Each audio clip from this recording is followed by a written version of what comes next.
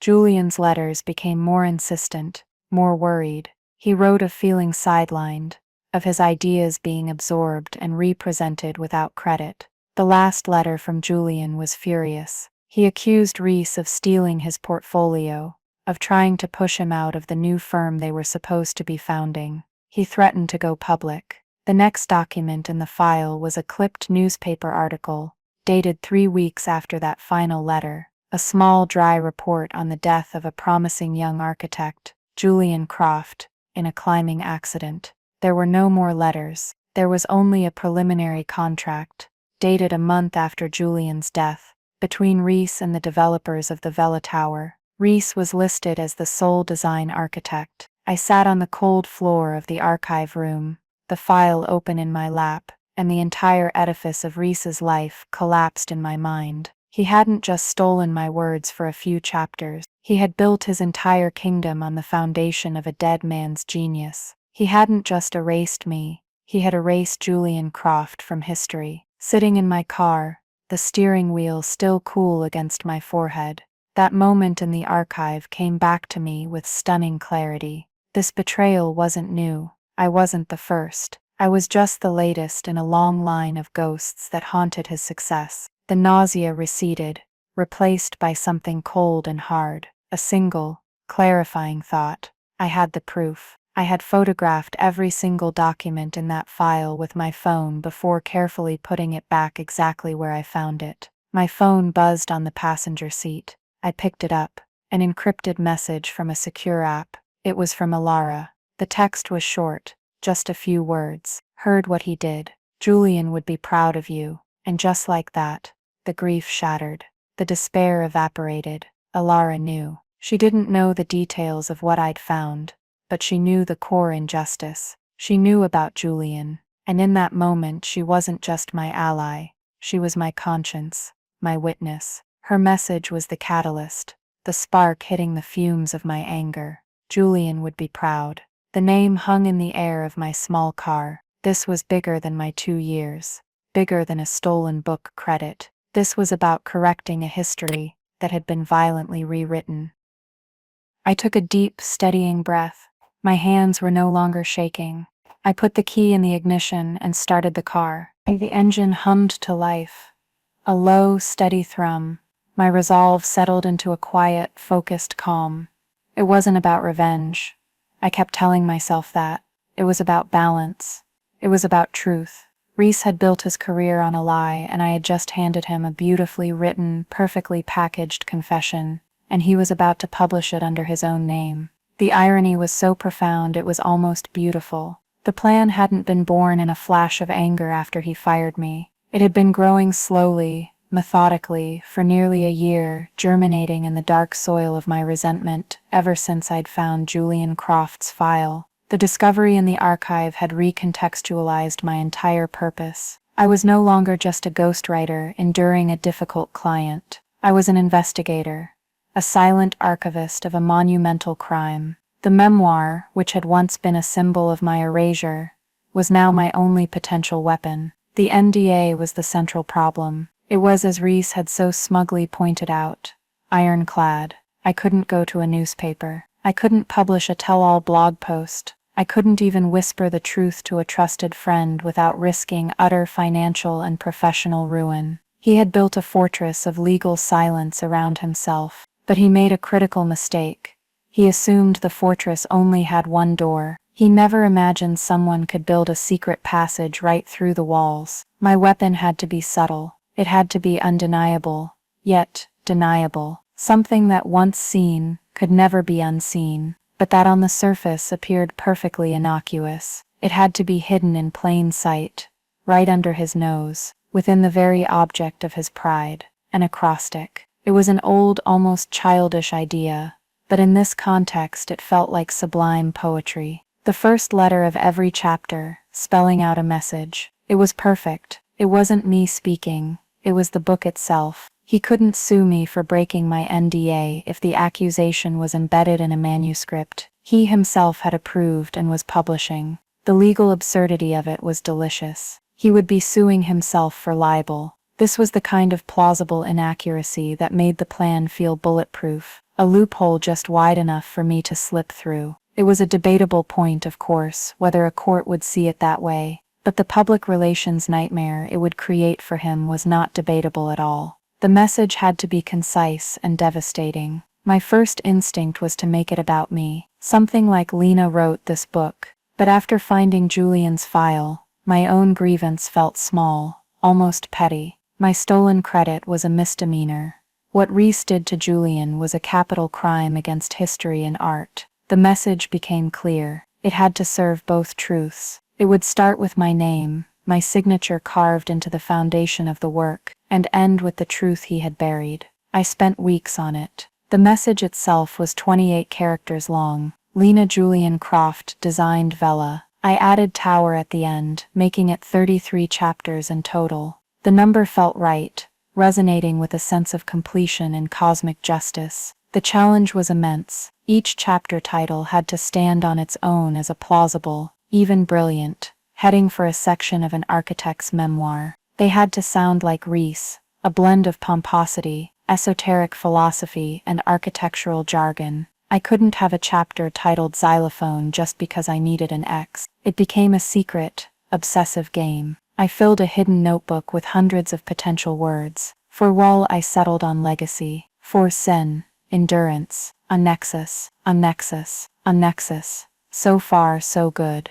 They sounded exactly like the kind of self-important nonsense Reese would coin. Then came the harder part. Julian, C became juxtaposition. Sepals unseen. Lull was liminality. I became iconoclasm. Nex was axiom, and in was nadir. Each word was carefully selected, its meaning layered to resonate with the chapter's content while serving my secret purpose. It was the most difficult writing I had ever done. The book had to be a seamless, compelling read. The acrostic could not feel forced. The chapter titles had to be the load-bearing walls of the narrative, not just decorative flourishes. I worked in secret, late at night in my sterile guest house, my laptop screen dimmed, my heart pounding every time a security light flickered on outside. I created 2 versions of the manuscript on my encrypted hard drive. Reese_approved was the version with bland, straightforward chapter titles. I would show him for feedback. Vengeance_draft was the real book. I would incorporate his notes into the text of my version,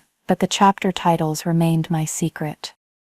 The subplot of my silent rebellion was Alara. She was my only ally, and her role became pivotal. I had the weapon, but I had no way to aim it. Reese's plan was to send the advanced review copies to a hand-picked list of friendly journalists, bloggers, and industry insiders who were already in his pocket.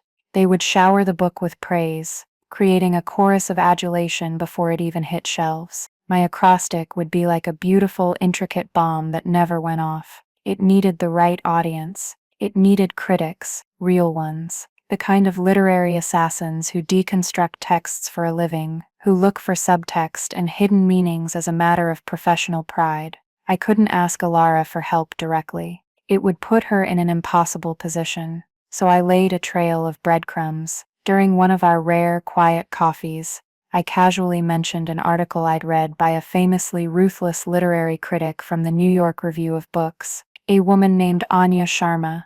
I said something like, "Imagine what someone like her would make of Reese's prose. He's lucky she's not on the review list." I watched Alara's face, a flicker of something, an idea, a spark of defiance, danced in her eyes before being suppressed. She just nodded and said, "Yes, lucky." A week later, I saw my chance. I knew Alara was preparing the final press kit and distribution list for the publisher. I accidentally left a printout on the coffee machine in the break room. It was a list I had compiled of the 20 most influential and most feared literary and architectural critics in the English-speaking world. At the top of the list was Anya Sharma. I didn't say a word, I just left it there, a silent offering. 2 days later, Alara called me to her office to ask a mundane question about a photo caption. As I was leaving, she gestured to a stack of mailing labels on her desk. She said, "Just finalizing the ARC's list for the publisher. Reese wants to make sure we're reaching the real tastemakers." Her eyes met mine for a fraction of a second, and in that moment, an entire conversation took place. I knew she had done it. She had swapped his list of lapdogs for my list of wolves. She was risking her career, her entire stable life, on a shared glance, and a list left by a coffee machine. It was the bravest thing I had ever seen. The final piece of my plan was legal and psychological. I'd had a long, hypothetical conversation with a lawyer friend months before, framing the situation as a plot for a novel I was considering. I asked about the limits of an NDA. Her take was fascinating. She said an NDA binds the person, not the work. Once the work is delivered and approved, it becomes the property of the client. If the client then publishes that work, he is responsible for its content. My act was in the creation, an act he was blind to. His act was the publication,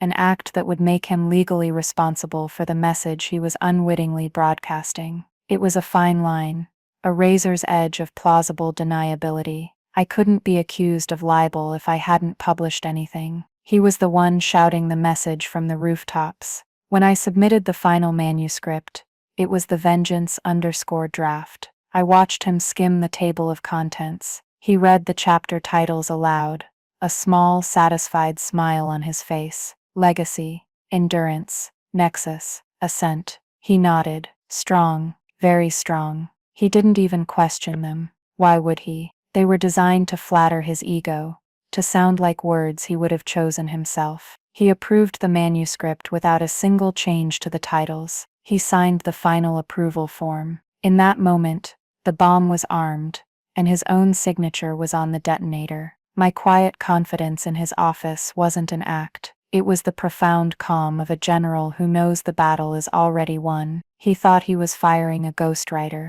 In reality, he was lighting the fuse on a fire that would burn his kingdom to the ground. I had done more than write his story. I had written his ending. And as I drove away from that campus for the last time, I kept repeating the mantra that had become my North Star. It wasn't about revenge. It was about architecture. He had built a flawed structure on a rotten foundation. I was simply introducing a stress test. In the days that followed my dismissal, the silence was deafening. I returned to my small, cluttered apartment, a space that was so antithetical to Reese's minimalist world that it felt like a sanctuary. It was filled with books stacked on the floor, mismatched furniture, and the comforting scent of old paper and dust. I did nothing.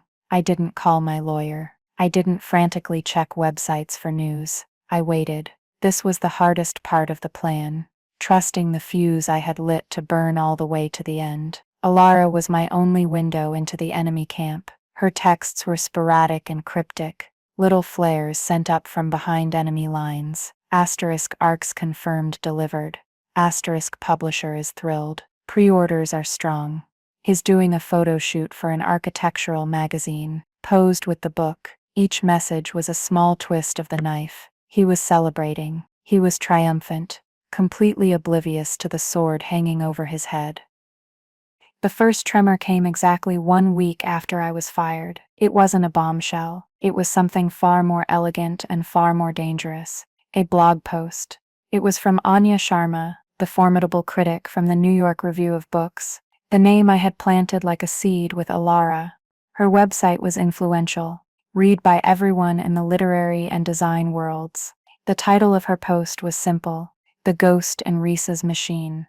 My heart hammered against my ribs as I read it. She began with praise, but it was praise with a stinger in its tail. She called the memoir a stunningly constructed narrative, almost too perfect in its architecture. She lauded the prose for its haunting, lyrical quality, which she noted stood in fascinating contrast to the brutalist persona of its supposed author. She was circling the truth, sensing the ghost in the pages. Then she got to the chapter titles. She didn't spell out the acrostic. That would have been too crude for her. Instead, she wrote, "One is left with the feeling of a palimpsest, a text written over a hidden older text. The chapter headings, in particular, seem to possess a mathematical, almost Kabbalistic precision, as if they are structural columns bearing the weight of an invisible secondary narrative. It is a work that demands to be read not just forwards but downwards." It was brilliant. She hadn't exposed the secret. She had handed the world a treasure map and a shovel and dared them to dig. Reese, of course, saw only the praise. Alara sent me a screenshot of an internal company email he had forwarded, with Anya Sharma's review linked. His only comment was, "See, the best recognize the best." His ego was so vast, so impenetrable, that he interpreted a warning as a compliment. He was admiring the beautiful craftsmanship of the guillotine blade as it descended. But Anya's post had done its work. She had lit a small, bright fire, and now others were drawn to its warmth. The first person to crack the code wasn't a famous critic, but an anonymous user on a niche literary forum called The Labyrinth. The thread was dedicated to puzzles and codes in literature. Someone posted a link to Anya's review, and the game was afoot. I watched it unfold in real time, refreshing the page with shaking hands. For hours they debated the meaning of a secondary narrative. They analyzed the chapter titles for thematic connections. Then a user with the handle Bookworm79 posted, "Has anyone tried taking the first letter of each chapter? Lena, who is Lena?" The forum exploded. A dozen users were suddenly typing at once, compiling the letters. The message unfurled on the screen, a slow-motion car crash I couldn't look away from. Lena Julian Croft designed Vela Tower. There it was, my name, and the damning truth, spelled out for the world to see. Within an hour, someone took a screenshot of the forum thread and posted it on Twitter. It was retweeted by a prominent architectural journalist. Then another, and another. It went from a niche forum to a full-blown viral firestorm in the space of an afternoon. The hashtags #WhoIsLena and #JulianCroft started trending in design circles. The first call from Alara came that evening. I answered, and all I could hear was chaos in the background, shouting, phones ringing. Alara's voice was low and tense. "He knows." Someone from the publisher's legal team saw the Twitter thread. "Reese's. He's not rational. He's in his office. He's smashed a lamp and one of the architectural models. The publisher is trying to initiate a recall of the ArcSys, but it's like trying to put toothpaste back in the tube. It's everywhere." The panic I had expected to feel was absent. In its place was a profound, chilling calm. The machine was working. Reese tried to call me. My phone screen lit up with his name. I watched it buzz, the vibration rattling on my coffee table. I let it go to voicemail. He called again. I silenced it. He called a third time, then a fourth. His desperation was a tangible force, reaching through the phone. He, who had never once shown me a shred of human vulnerability, was now reduced to frantic, unanswered calls. His subsequent voicemail messages, which I listened to later with a kind of detached anthropological curiosity, were a perfect study in narcissistic collapse. The first was clipped and furious, ordering me to call him immediately. The second was threatening, mentioning the NDA and an army of lawyers. The third was pleading, his voice strained. "Lena, please, we can fix this. Just call me. There's been a misunderstanding." A misunderstanding. He was calling the complete and total demolition of his life's work a misunderstanding. The silent takeover was complete. I hadn't fired a single shot. I had simply built a better story, and the world, once it saw the blueprint, had chosen to believe it.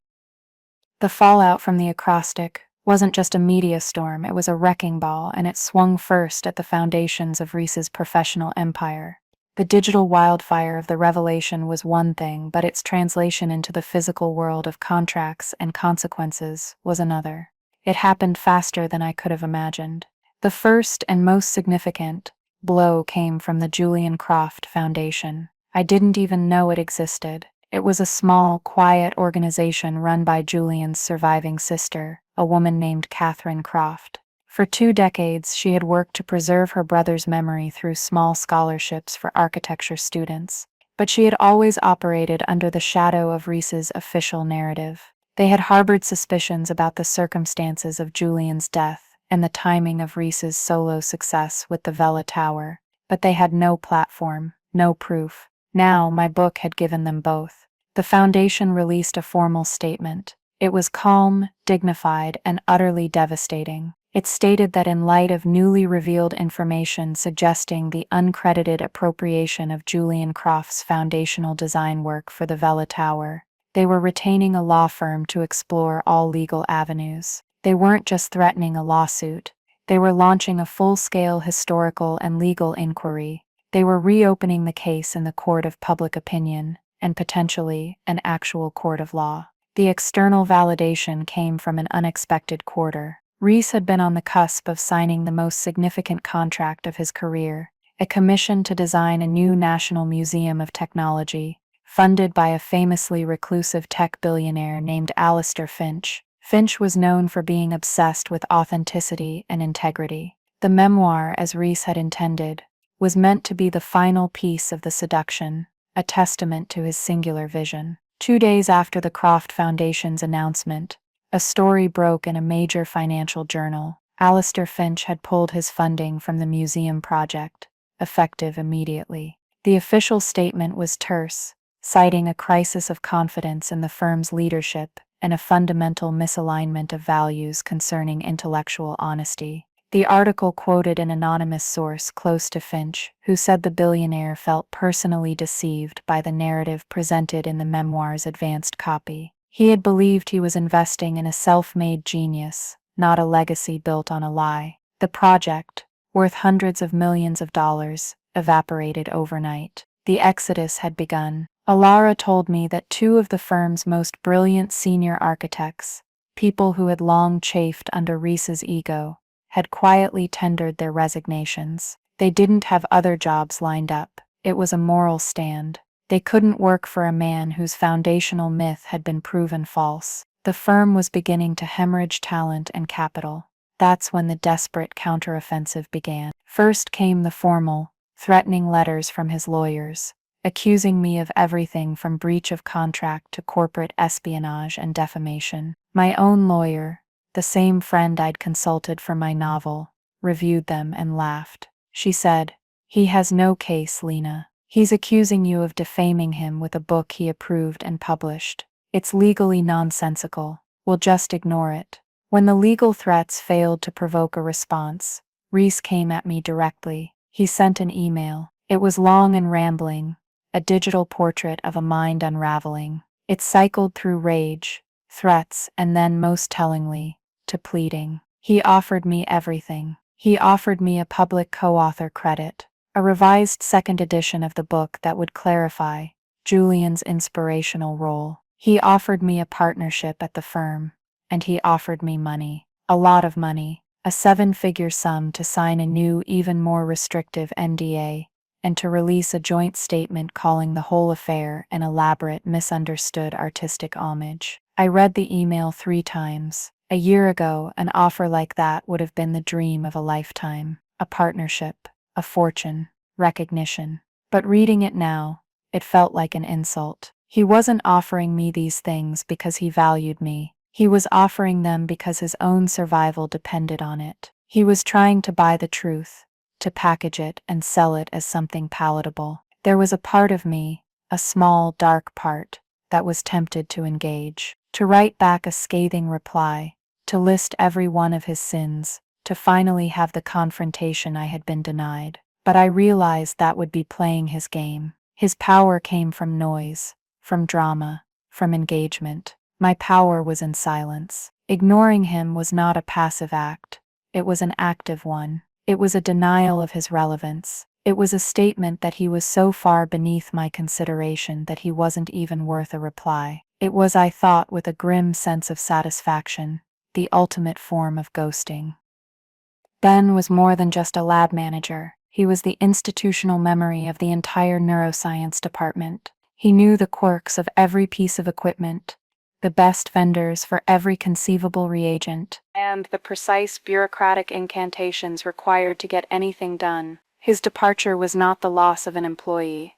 It was the loss of a critical piece of infrastructure. The new senior researcher, Dr. Evelyn Reed, would be walking into a lab she didn't understand, now run by no one, with a team that was about to follow its heart out the door. The next to go were the graduate students. Not all of them, but the two that mattered most. They were the ones I had personally mentored, the ones who had worked alongside me on the foundational experiments for Project Chimera. They were brilliant, dedicated, and loyal to the science, not the institution. They contacted me through a private channel, their messages a mix of congratulations and cautious inquiry. They had seen the press release. They understood what had happened. They asked if there might be positions available at my new institute. I didn't poach them. I want to be very clear about that. That's a line I refuse to cross. I simply told them that the Rossi Institute was fully funded and would be hiring for several research positions in the coming weeks. I sent them a link to a simple temporary web page I had created with a careers tab.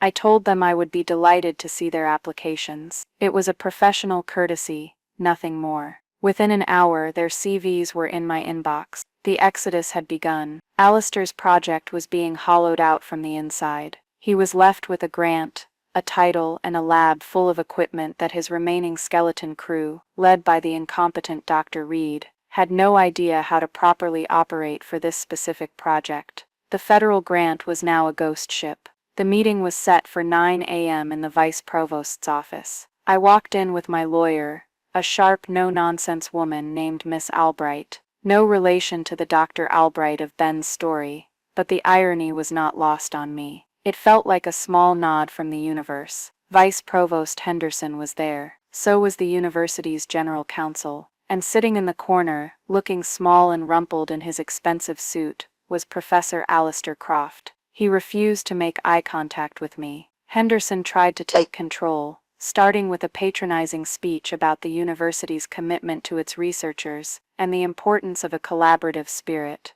My lawyer let him speak for about 2 minutes before she cut him off. "Mr. Henderson," she said, her voice like chilled steel, "my client is not here to discuss collaborative spirits. She is here to discuss the orderly transition of her intellectual property to her new independently funded institute. The university has created a significant conflict of interest and a potentially fraudulent funding situation. Dr. Rossi is offering you a clean way out." The air went out of the room. Henderson's face tightened. The general counsel began shuffling papers. This was the desperate counter I had anticipated. The offer came, couched in the language of compromise. They offered to remove Dr. Evelyn Reed immediately. They offered to make me co-principal investigator on the federal grant, with equal title and authority to Alistair. They offered me a full professorship track, a significant raise, and my own dedicated lab space within the university. It was on paper everything I had dreamed of just a week ago.